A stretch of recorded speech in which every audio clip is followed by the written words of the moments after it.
God called Israel to be His chosen nation, God is calling all people to have a covenant relationship with Him.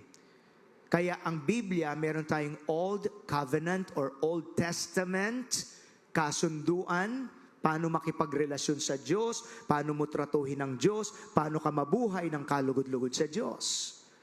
At pagkatapos may New Covenant or New Testament. Alright, the Old Testament reveals who God is, ano ang layunin niya, bakit bumagsak ang tao, at paano makakapanumbalik ang tao. And in the New Testament, the fulfillment of the Messiah was revealed.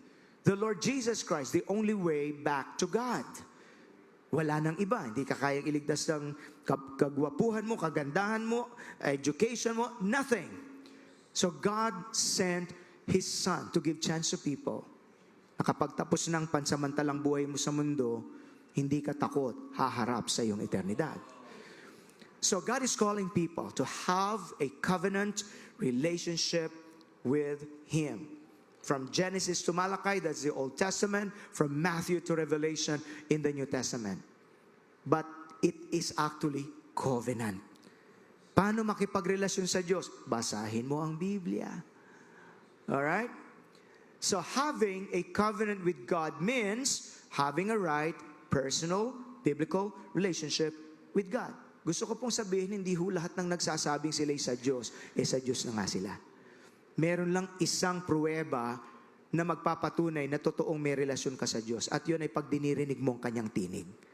Jeremiah chapter 7:23. This is what I told them. Everybody, obey me and I will be your God. You will be my people. Do everything as I say, and all will be well. How can God become our God? And how can we become the people of God? Very simply, obey me. Hear God's voice. Kaya ang isang tao, sa Diyos ako, pero hindi mo sinusunod ng Diyos, hindi ka sa Diyos. Akala mo lang. Nag-a-assume ka lang. Feeling mo lang. But in reality, you're not yet of God.